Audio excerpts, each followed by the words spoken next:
E aí pessoal, eu sou Joel Pinheiro, este é meu canal aqui, aproveite e já se inscreva. Difícil até introduzir o tema de hoje, né?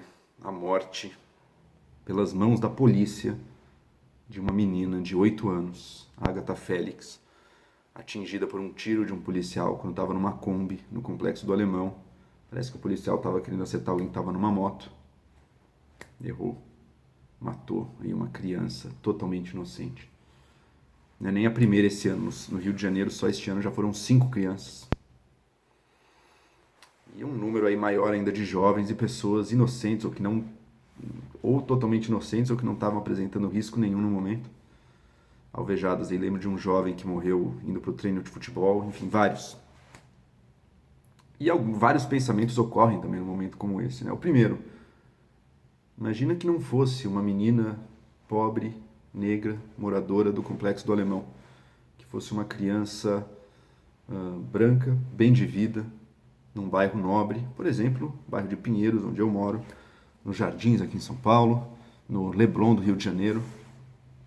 Uma morte dessas uma crise, deflagra uma crise que pode muito bem terminar na renúncia de um secretário de segurança, como deveria a morte de uma criança.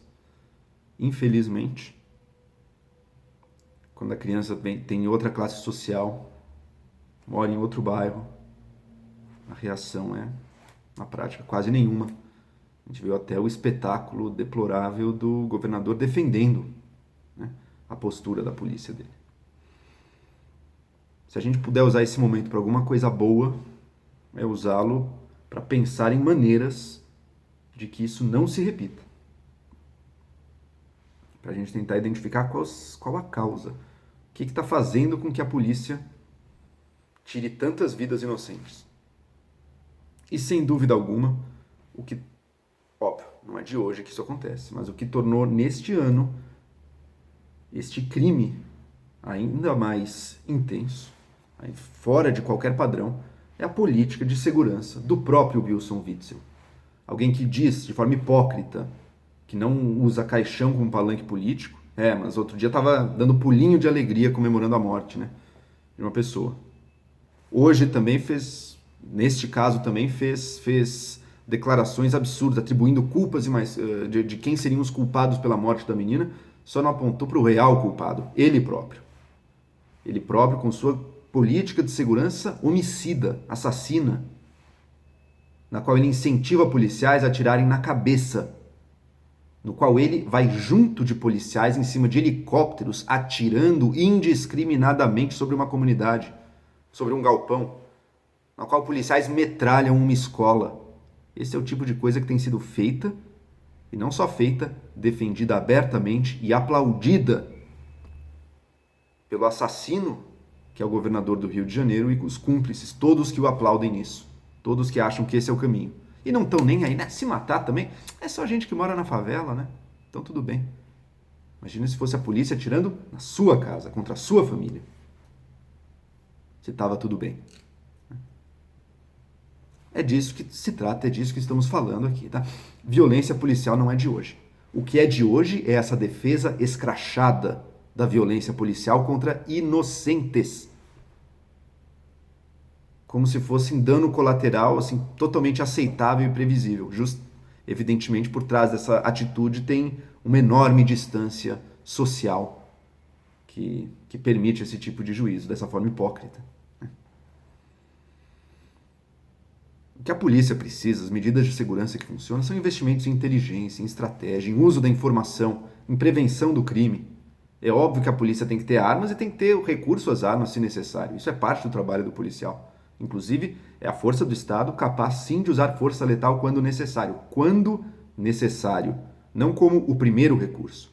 Não como recurso até preventivo de chegar atirando, que é o que tem sido feito hoje com comando do governador. Ele diz que vai ver quem é o culpado, o que aconteceu, como se o culpado desse caso fosse o policial individual que atirou. O policial está no meio da cruz e da caldeira ali, né?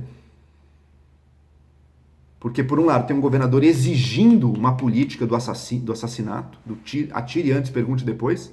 Por outro lado, se ele seguir essa política e ela previsivelmente levar ao seu resultado, que é a morte de inocentes, a cabeça dele é cortada fora, porque ele vai ser o bode expiatório, né? O grande culpado. O grande culpado não é o policial que deu o tiro. O grande culpado é quem comanda, pensa e comanda essa política de segurança, né? Que é o próprio governador. Se vendeu com isso, se vendeu. Essa é a proposta dele, matar de forma impune, sempre foi a proposta desse governo. E eu espero que uma morte como essa, tão chocante, tão trágica, nos leve a repensar. Embora eu saiba que uma parte da opinião pública não está, infelizmente, nem aí.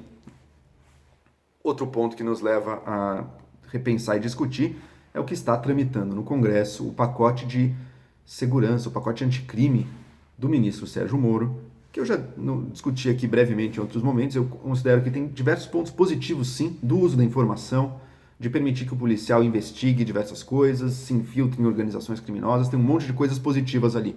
Mas tem um ponto que o torna inaceitável, que é, na prática, a legalização do homicídio praticado por policiais.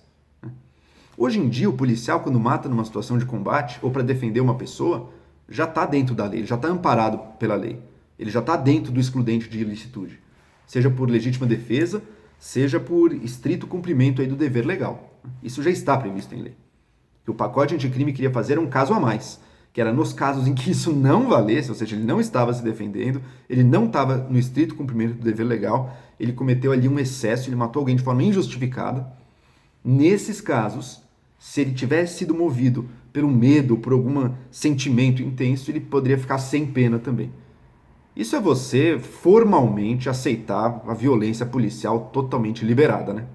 Porque que policial não vai poder usar essa justificativa para ninguém nunca ser punido?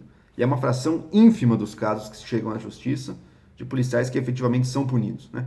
O que a gente vive no Brasil não é uma polícia de mãos amarradas que não está podendo atirar e não tá podendo fazer seu trabalho. O que a gente tem visto é o contrário. O que a gente tem visto é a letalidade policial correndo solta, com execuções, com chacinas, com erros e nada acontecendo. Nada acontecendo. E a coisa piorando porque tem babaca aplaudindo. Até o dia em que uma bala perdida for achada em alguém próximo dele. É que ele sabe também que é improvável dada a desigualdade social do Brasil, né? Enfim, o Witzel disse que tem sangue nas mãos, né? A pessoa que compra droga, por exemplo, quem tem sangue nas mãos é ele.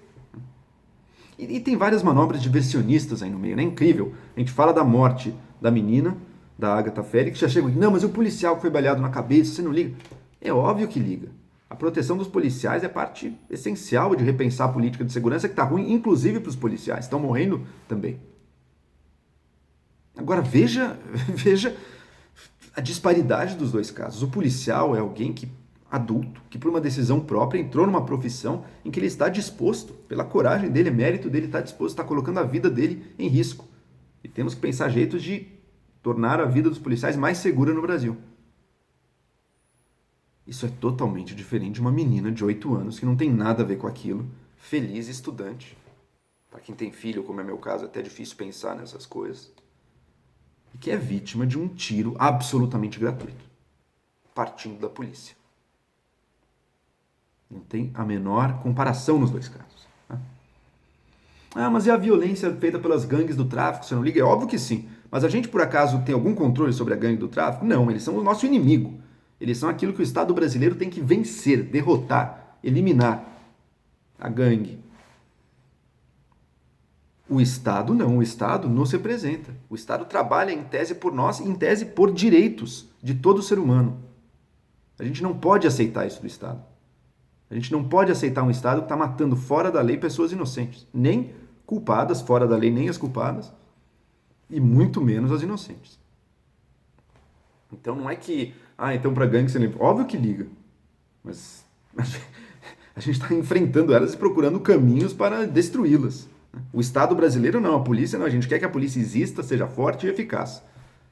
E por isso mesmo é inaceitável que ela se comporte de uma maneira similar, às vezes, à pior gangue e à pior milícia. Lembrando que no discurso dos políticos que estão aí, Witzel, Bolsonaro, o gangue do tráfico sempre aparece, né? Mas a milícia, que é igualmente ruim, isso aí eles silenciam por motivos insondáveis, né? Quando não defendiam no passado. Bom, mas o Witzel usou também um argumento de que não, quem compra a droga seria o real culpado, né? Quem compra a droga está movimentando aí a demanda do tráfico, isso gera o crime organizado, isso gera a reação da polícia atrás do crime e gera, portanto, o tiro que matou a menina. Bom, coisa totalmente distante, né? Por esse mesmo raciocínio, então, o culpado é todo mundo que defende a proibição do uso de drogas no país, né? Porque ao proibir as drogas, uma demanda que a sociedade tem e que movimenta, goste ou não, se considere moral ou não, movimenta recursos, as pessoas querem alterar o seu estado de consciência. E ao proibir isso, você joga no colo do crime organizado imensas fontes de receita, imensas possibilidades, fontes de lucro, fortalecendo o crime organizado e dando a ele condições de se armar ainda mais, né? Não é difícil entender como isso funciona. Pensa nos Estados Unidos. Os Estados Unidos, nos anos 20, proibiu a bebida alcoólica. A bebida alcoólica é uma droga de enorme potencial destrutivo.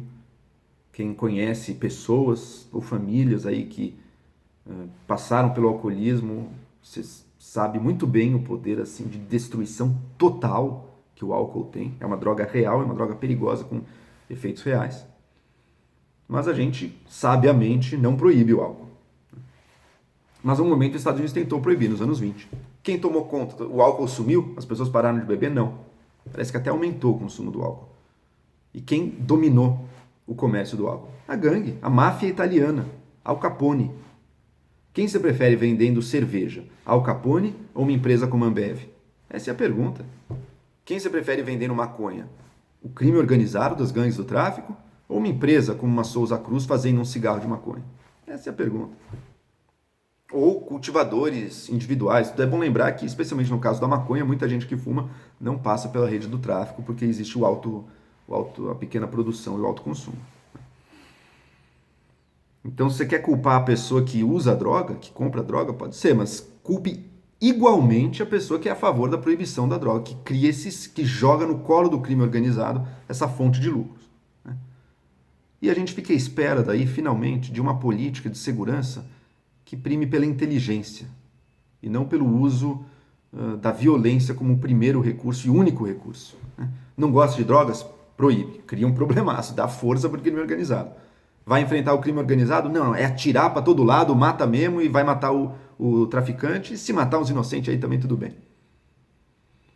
A gente se acostumou com um grau de burrice na nossa segurança pública que é inacreditável.